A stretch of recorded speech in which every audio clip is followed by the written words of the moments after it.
Namaste group students, hope you are doing fine at home and studying continuously. Today we are going to start 8th video, that is part 8 of chapter number 8, that is human health and disease of class 12th biology. ठीक है. In last lecture we have completed a disease named cancer. ठीक है. In this video we are going to start a new topic and the name of topic is drugs and alcohol abuse.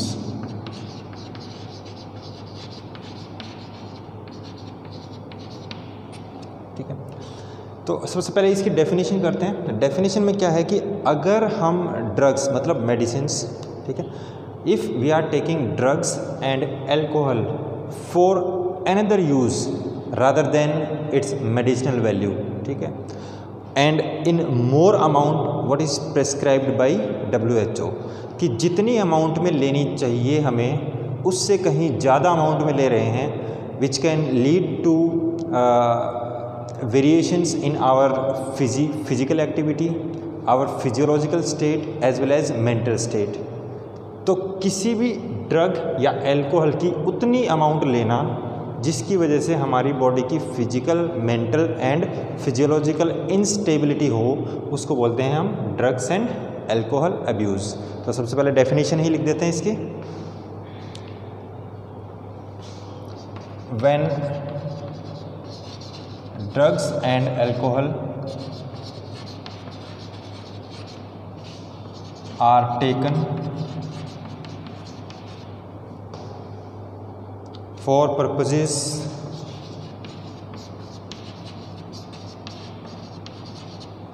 other than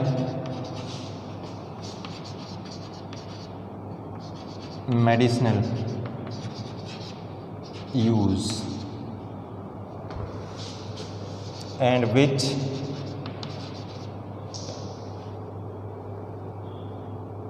impairs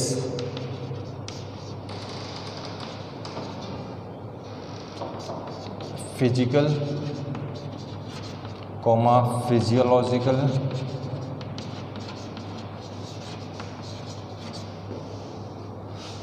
and mental abilities.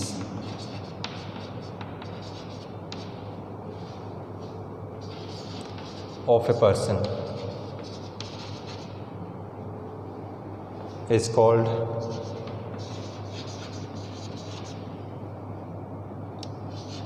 Drug और alcohol abuse. ठीक है. इतनी amount में ली कि वो normal जो आपकी physical activity है या फिजियोलॉजिकल एक्टिविटी है प्लस मेंटल स्टेट जो है आपकी, उसको इम्पेयर कर दे, मतलब उसको डिस्टर्ब कर दे. ठीक है. तो उसको बोलेंगे हम ड्रग या एल्कोहल अब्यूज़. अब इसके अंदर हम कई सारी ड्रग्स पढ़ेंगे. ठीक है.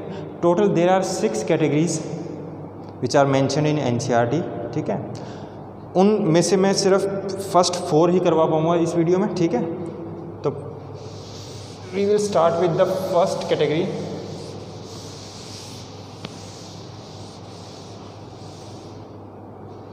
The first category is opioids.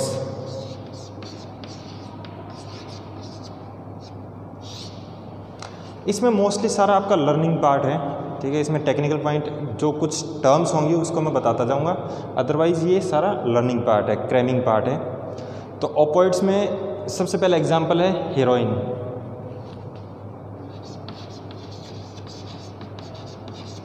And it is a depressant.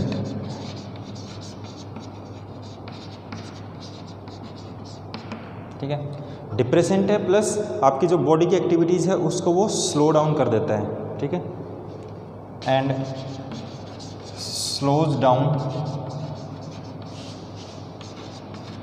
Body activities.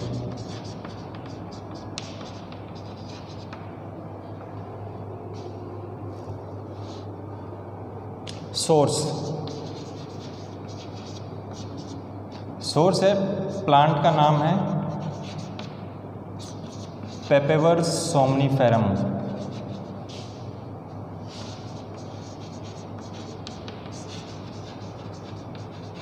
Poppy plant बोल देते हैं इसको।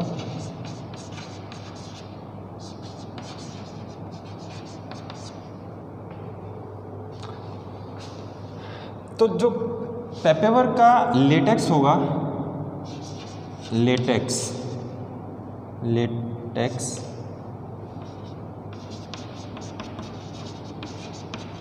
इससे एक्सट्रैक्ट किया हमने लेटेक्स। सो लेटेक्स से क्या बनेगा, इससे बनेगा आपका मॉर्फिन।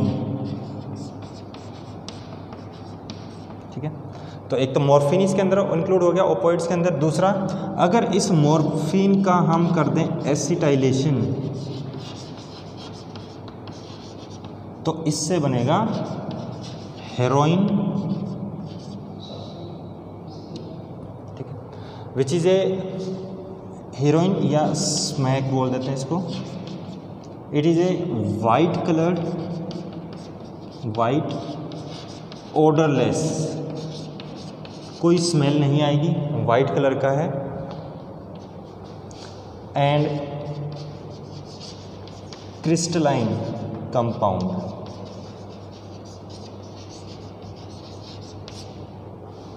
ठीक है, तो ओपियोइड्स के अंदर मेनली दो आ गए आपके, एक मॉर्फिन जो थोड़ी सी रॉ स्टेट है, हेरोइन जो उसको थोड़ा सा मॉडिफाई करके एसिटाइलेशन करके बनाई गई है। सो हेरोइन या स्मैक जो इसको वाइट कलर्ड ओडरलेस है।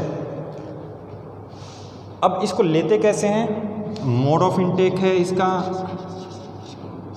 मोड ऑफ इनटेक वह है इधर स्नोटिंग। स्नोटिंग होता है जब किसी चीज़ को हम ज़ोर से सूंघ लें। पाउडर है आपके पास, उस पाउडर को ज़ोर से सूंघोगे, फोर्स लगा के, तो उस चीज़ को बोलते हैं हम स्नोटिंग। ठीक है, ब्रैकेट में लिख देता हूँ, powerful inhalation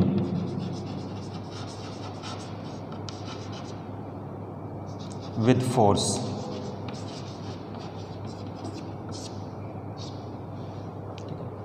so by snorting या फिर इंजेक्शन, इंजेक्शंस के थ्रू भी लिया जाता है। तो यहाँ पे ना कई जगह पे स्नोटिंग की बजाय स्निफिंग में आएगा, कई जगह पे सिंपल इनहेलेशन। तो इनहेलेशन अगर नॉर्मली हम ले रहे हैं, मान लो किसी चीज़ की फ्यूम्स हैं, जैसे हम बोलते ना कि विक्स हमने पानी के अंदर, गर्म पानी के अंदर डाल दी, उसमें से फ्यूम्स निकलेंगी। अगर उन फ्यूम्स को हम ले रहे हैं तो दैट इज़ इनहेलेशन। ठीक है, अगर हमारे पास कोई पाउडर है, उस पाउडर को हम डायरेक्टली फोर्सफुली अंदर लेके जा रहे हैं विद हैवी इनहेलेशन, तो उसको बोलेंगे हम स्नोटिंग। और स्निफिंग क्या होगा, स्निफिंग में स्नोटिंग से थोड़ा सा लो लेवल कह लो। ठीक है, उसके अंदर भी फ्यूम्स ही होंगी, but that fumes can be taken इधर थ्रू माउथ और नोज़। तो स्निफिंग, स्नोटिंग और इनहेलेशन तीनों ऑलमोस्ट एक ही कैटेगरी के हैं। तो यहाँ पे वर्ड लिख देता हूँ, इससे जो मैच करता है, स्निफिंग। ठीक है, sniffing, snorting and inhalation almost equal से ही हैं तीनों। Mode of action, mode of action में दिस विल डायरेक्टली, यहाँ पर लिख देता हूँ, mode of action, it will act on central nervous system. Central nervous system के अंदर क्या आता है हमारा, ब्रेन एंड स्पाइनल कॉर्ड। जब सेंट्रल नर्वस सिस्टम को इफेक्ट करेगी तो क्या होगा, आपकी जो ओवरऑल बॉडी का रिस्पॉन्स है वो स्लो हो जाएगा। So it will behave like a depressant and it slows down body activities. So mode of action is it acts on central nervous system. क्यों करता है, क्योंकि सेंट्रल नर्वस सिस्टम के अंदर ओपियोइड्स से रिलेटेड बहुत सारे रिसेप्टर्स प्रेजेंट होते हैं। अगर हमारी बॉडी में, अगर हमारे ब्रेन के अंदर रिसेप्टर्स नहीं होते तो बेशक से हम ओपियोइड्स ले लेते, उसका इफेक्ट होना ही नहीं था, क्योंकि उसको रिसीव करने के लिए भी तो कोई चाहिए।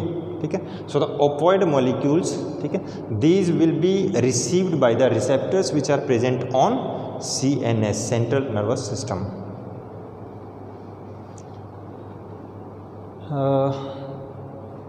सो मेडिकल यूज इसका है as sedative, medical use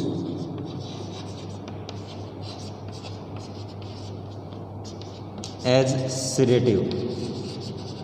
sedative होता है जिसकी वजह से नींद आए, ठीक है, इसको लिख सकते हैं हम स्लीप इंड्यूसिंग।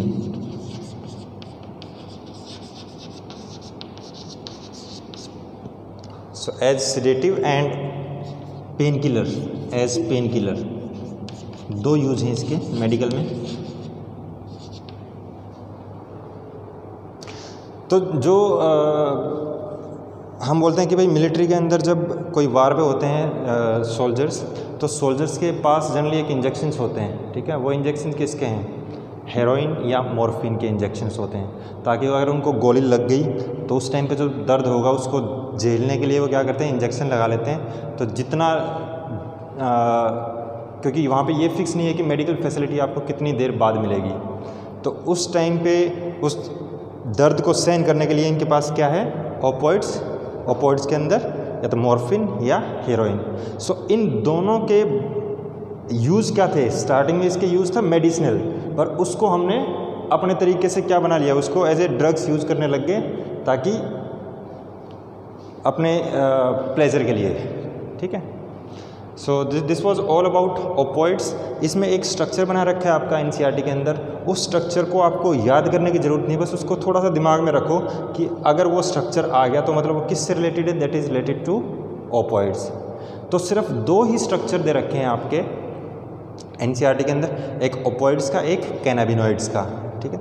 तो उन दोनों के स्ट्रक्चर में देखते ही पता चल जाएगा डिफरेंस। तो अगर बाई चांस क्वेश्चन में आ जाए स्ट्रक्चर, तो आपको देख के पता चल जाना चाहिए कि ये ओपियोइड्स का है या कैनाबिनॉइड्स का है, ठीक है। तो now we will move to second category. This was first category, opioids.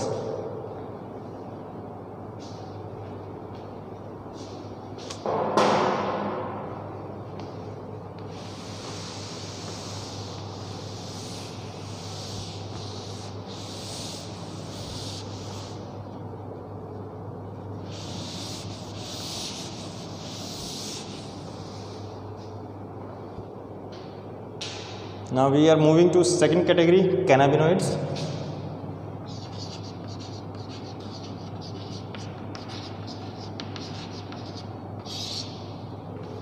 Cannabinoids में सबसे पहले आपका सोर्स आ गया।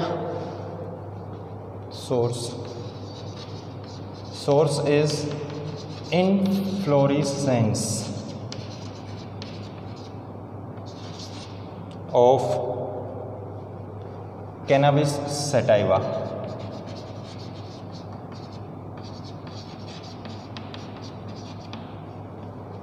इनफ्लोरेसेंस मतलब जहाँ पे एक सिंगल फ्लावर नहीं होता, एक फ्लावर का बंच होता है, उसको इनफ्लोरेसेंस बोलते हैं हम। So this is bunch of flowers.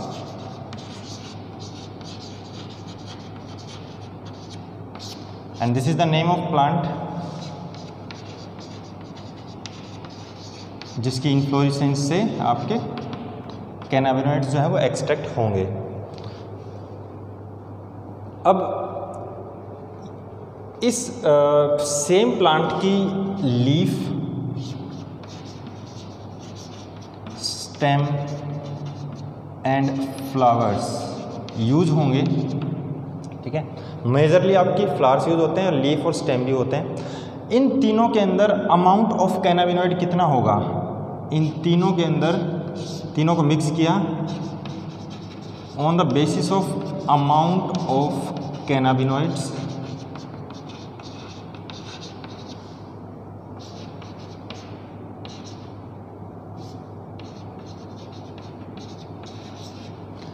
We have 3 to 4 different type of cannabinoids, जिसके अंदर आपका आ गया हशीश, चरस, मैरिजुआना, गांजा। हशीश, चरस, मैरिजुआना एंड गांजा, ठीक है। So all these forms are cannabinoids. हर किसी के अंदर इसका अमाउंट डिफरेंट है, ठीक है। So this is all about source. Next is mode of intake.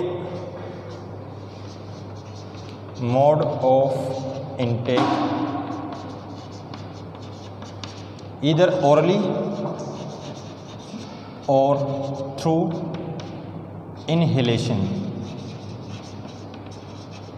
ये गांजा वगैरह जो होता है this is quite raw form और सस्ता मिलता है। तो आप लोगों ने देखा होगा कि जो ये भिखारी या फिर रिक्शा पुलर्स जो होते हैं वो शाम को गांजा पीते हैं। तो गांजा थोड़ा सा सस्ता होता है पर इफ़ेक्ट उतना ही होता है ऑलमोस्ट, पर गांजे का साइड इफ़ेक्ट थोड़ा ज़्यादा है क्योंकि रॉ फॉर्म है ये। तो गांजे को क्या क्या करते हैं जनरली आपने देखा होगा कि उसमें एक फॉइल के ऊपर फॉइल रखते हैं, फॉइल के ऊपर रखा गांजा उसको थोड़ा सा लाइटर से जला के आग लगाई, अब वहाँ से जो फ्यूम उठेंगी उन फ्यूम्स को वो इनहेल करते हैं ऊपर चादर वगैरह ओढ़ के। तो इधर we are taking it orally और inhalation.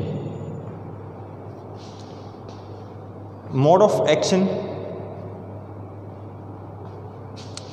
Mode of action, mode of action जैसे हमने वहाँ बताया था कि ओपियोइड्स के क्या होते हैं, there are some receptors which are present in CNS central nervous system. ऐसे ही CNS के ऊपर आपके कैनाबिनॉइड्स रिसेप्टर्स हैं, ठीक है। So by binding with cannabinoid receptors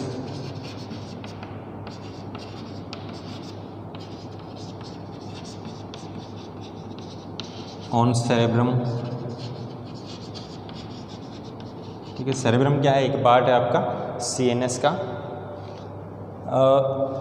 last point है इफेक्ट। इसके इफेक्ट हैं कि एक तो ये इंक्रीज करेगा आपकी हार्ट बीट, ठीक है। दूसरा it will increase hard pumping of heart. Hard pumping मतलब ज़्यादा जोर लगा के हार्ट आपका पंप कर रहा है, तो ज़्यादा जोर लगाएगा तो क्या होगा, ultimately it may lead to, यहीं पे लिख देता हूँ, which can lead to heart attack.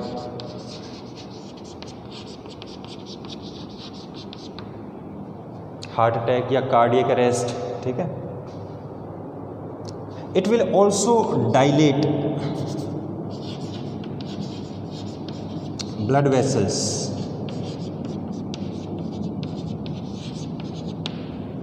Dilate मतलब चौड़ा कर देना, ठीक है। तो these are the effects of cannabinoids. तो 3-4 चीज़ याद रखनी है सोर्स में, इनफ्लोरेसेंस ऑफ कैनाबिस सटाइवा, ठीक है।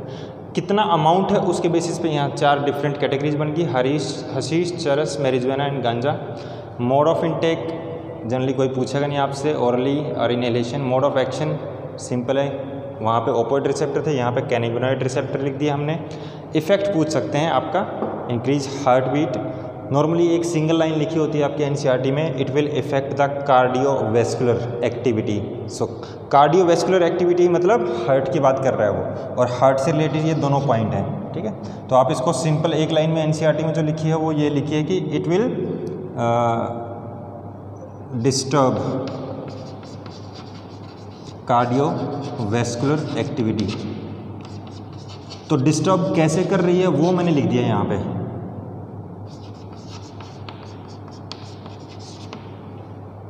ठीक है। So this was all about cannabinoids. Now we will move to third category, that is coca alkaloid.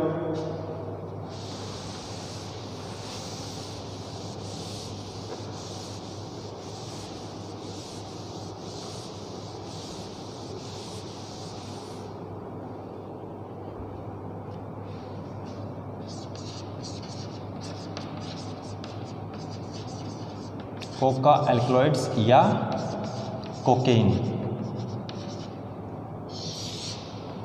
सो सबसे पहले सेम वही फॉर्मेट रखेंगे। सबसे पहले इसका सोर्स, प्लांट का नाम है एरिथ्रोजाइलम,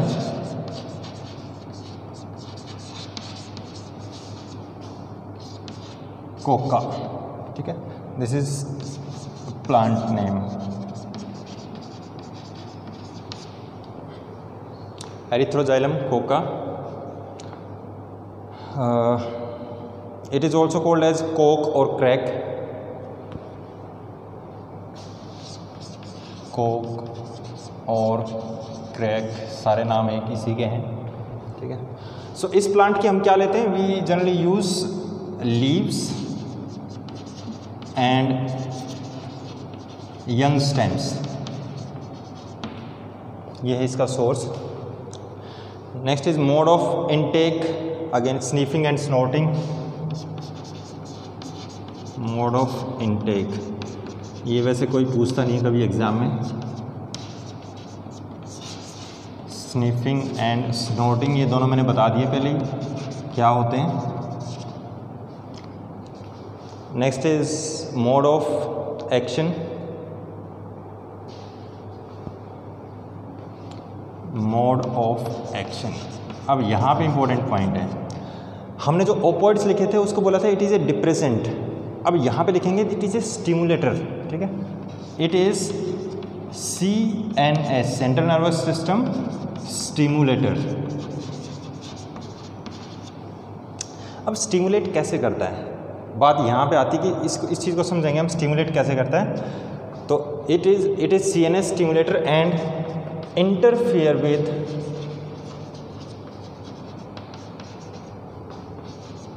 डोपामीन। डोपामीन क्या है, इट इज़ ए न्यूरोट्रांसमीटर। आपने 11th क्लास में पढ़ा होगा ना ये चीज़, न्यूरोट्रांसमीटर क्या होता है। एक न्यूरॉन से दूसरे न्यूरॉन के बीच में जब हम सिग्नल्स पास ऑन करते हैं तो न्यूरोट्रांसमीटर लेके जाते हैं उसको, ठीक है। जैसे मान लो ये एक नर्व एंडिंग है, ठीक है, दिस इज एक्सोन टर्मिनल कह सकते हैं हम, एक्सोन टर्मिनल्स। इसके अंदर यहाँ पे सिनेप्टिक वेसिकल्स होते हैं, वेसिकल के अंदर क्या है, न्यूरोट्रांसमीटर। अब एक न्यूरोट्रांसमीटर ये आके यहाँ इसके साथ बर्स्ट हो गया, अटैच हो गए, न्यूरोट्रांसमीटर कहाँ रिलीज हो गए, यहाँ पे। आगे क्या है, आगे है आपका एक दूसरा न्यूरॉन और दूसरे न्यूरॉन की डेंड्राइट। ये मैं ज़्यादा डिटेल में नहीं बता रहा हूँ क्योंकि 11th का पार्ट है, ठीक है। तो यहाँ पे ये जो निकले दिस इज डोपामीन। डोपामीन क्या है, न्यूरोट्रांसमीटर मैंने लिख दिया है। तो डोपामीन जब यहाँ से निकला, इसके रिसेप्टर्स कहाँ पे प्रेजेंट हैं, नेक्स्ट न्यूरॉन के डेंड्राइट पे, डेंड्राइट ऑफ नेक्स्ट न्यूरॉन। इसको हम क्या लिखेंगे, this is receptors of dopamine.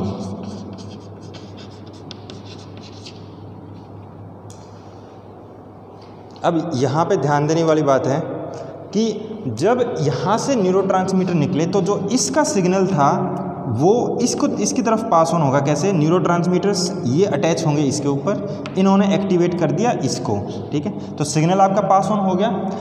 अब क्या होता है, कुछ प्रोटीन्स जो हैं वो क्या करेंगे, इस डोपामीन को यहाँ से वापस हटवा देंगे रिसेप्टर से, और हटवाने के बाद ये वापस डोपामीन जाएगा इसके अंदर, ठीक है, इन सिनेप्टिक वेसिकल्स के अंदर। तो इसको बोलते हैं रीसाइक्लिंग ऑफ न्यूरोट्रांसमीटर। तो ये जो ड्रग्स हैं कोकाइलक्लोइड्स या कोकीन, वो क्या करता है, वो इस रीसाइक्लिंग को कर देता है ब्लॉक।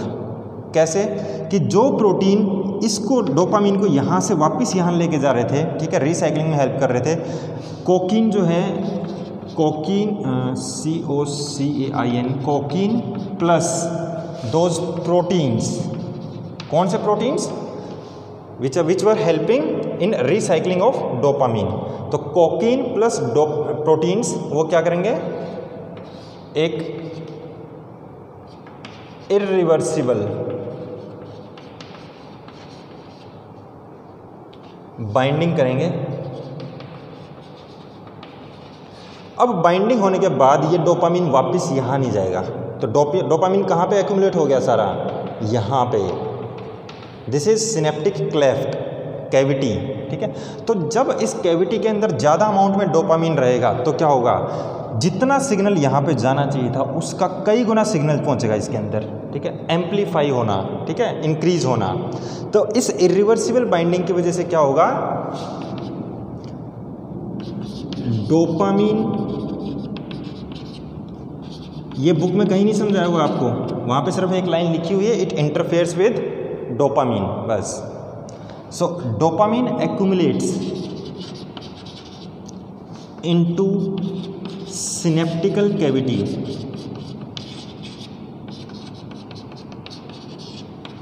तो उसकी वजह से क्या होगा, एनहांस्ड, या अभी मैंने एक दूसरा वर्ड का नाम लिया था, एम्पलीफाइड, हाँ, एनहांस्ड या एम्पलीफाइड सिग्नल्स पहुंचेंगे उसके पास। तो हमारी पूरी बॉडी क्या करेगी, ज़्यादा रिस्पॉन्स करेगी, ज़्यादा एक्टिव होगी। कोकीन खाने के बाद बंदा क्या है, रेस में, जैसे अभी पीछे पंजाब में भर्ती हुई थी पुलिस की, तो उसमें क्या दिखाया था कि कुछ स्टूडेंट ऐसे थे जो ड्रग्स लेके आए और वो लगातार भागते ही जा रहे थे, मतलब वो बाकियों से काफ़ी आगे रहे रेस में। पर बाद में जब उसका टेस्ट हुआ, सबका ब्लड टेस्ट, तो मिला कि उनके ब्लड के अंदर कोकीन थी या फिर कोई दूसरी ड्रग्स थी, जिसकी वजह से बॉडी जो है वो ओवर एक्टिव हो जाती है। क्यों ओवर एक्टिव हो जाती है, क्योंकि यहाँ पे सिग्नल जो है वो एम्पलीफाइड मिल रहे हैं, ठीक है। So this was mode of action of Coca alkaloids या कोकेन। तो इसके इफ़ेक्ट क्या हैं, इफ़ेक्ट यहाँ पे लिख लेते हैं।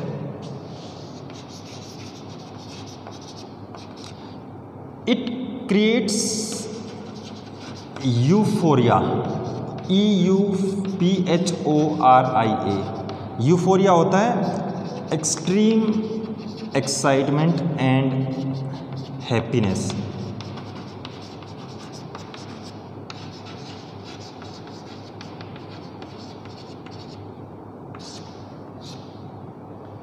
कई सारी इंडस्ट्रीज़ ऐसी हैं जिसमें लेबरर्स से ज़्यादा काम करवाने के लिए वो क्या करते हैं, उनको ड्रग्स देने लग जाते हैं, ताकि फिर उनको ना थकान महसूस होती, ओवर एक्साइटमेंट में रहते हैं, काम करते रहते हैं लगातार, ठीक है। सो यूफोरिया की स्टेज क्रिएट कर दी बिकॉज ऑफ कोका अल्कलॉइड्स या कोकेन। सेकंड इफेक्ट है इसका, इट कैन कॉज हेडेक, अगर ज़्यादा अमाउंट में लोगे तो हेडेक हो सकता है। कन्वल्जेंस आ सकती हैं, कन्वल्जेंस मतलब दौरे पड़ना, दौरे पड़ना।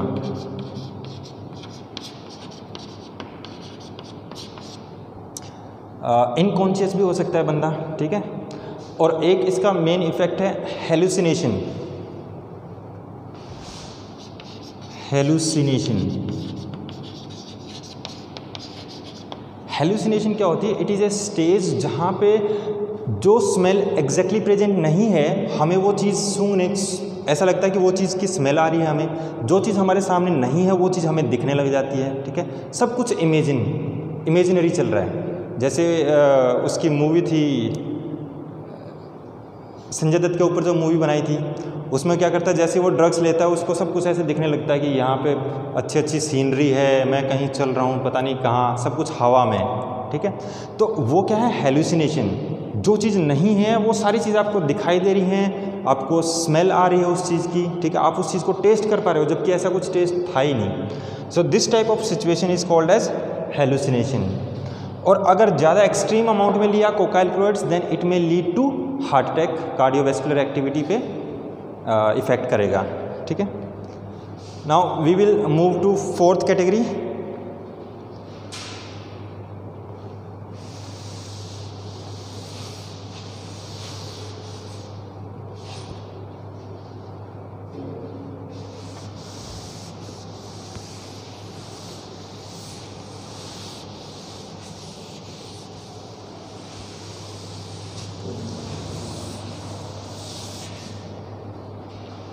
The fourth category is hallucinogens.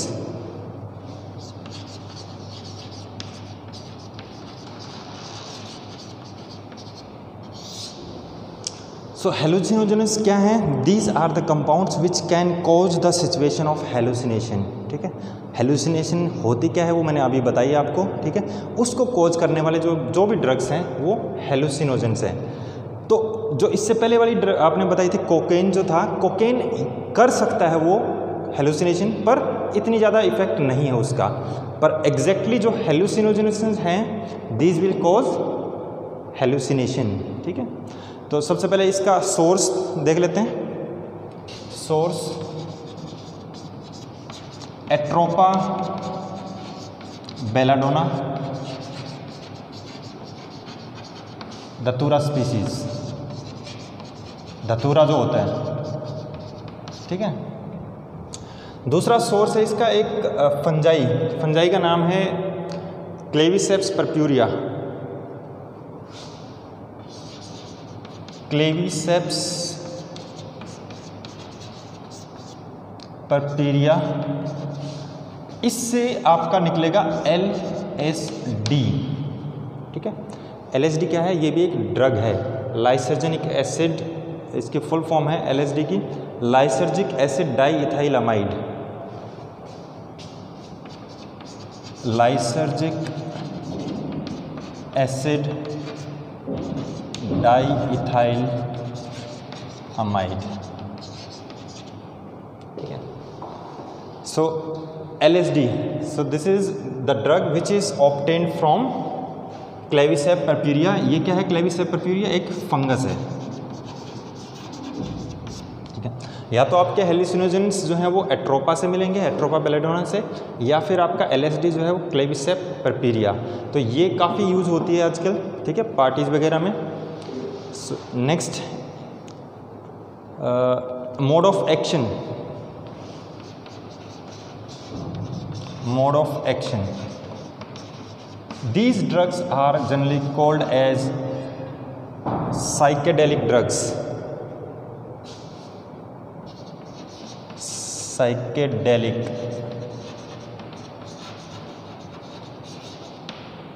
Psychedelic drugs होती हैं जो हमें किसी सिचुएशन से बाहर आने में मदद करती हैं, ठीक है, या हमारा जो मेंटल फ्रेम है वो एक पर्टिकुलर चीज़ की तरफ लगा देती हैं और हमें लगता है कि बस वैसा वैसा सा ही सब कुछ हो रहा है, ठीक है। उस चीज़ को बोलते हैं हम psychedelic drugs. Effect, it effects the thought, feeling and perception. It effects thoughts, feeling and perception. Perception मतलब आपको चीज़ को देखने का नज़रिया, ठीक है, वो चेंज हो जाता है।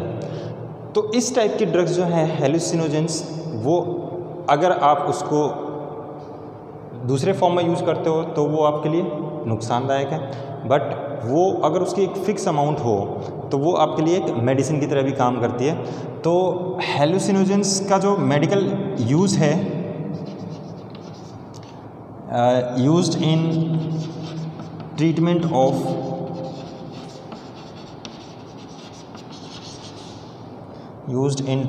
Of mental patient, mental illness and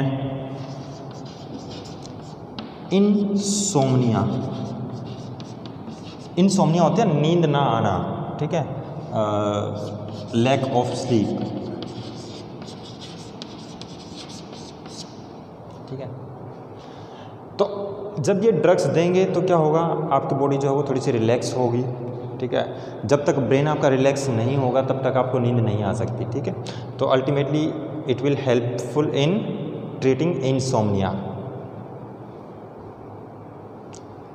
mental illness, insomnia and depression also, and depression.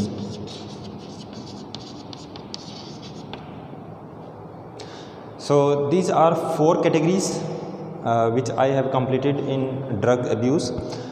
We will cover alcohol as well as cigarette smoking, ठीक है, in next video, ठीक है, and most probably I will try to complete this chapter into next video itself. So वो video थोड़ी सी लंबी हो सकती है, तो तब तक के लिए थैंक यू, गुड बाय।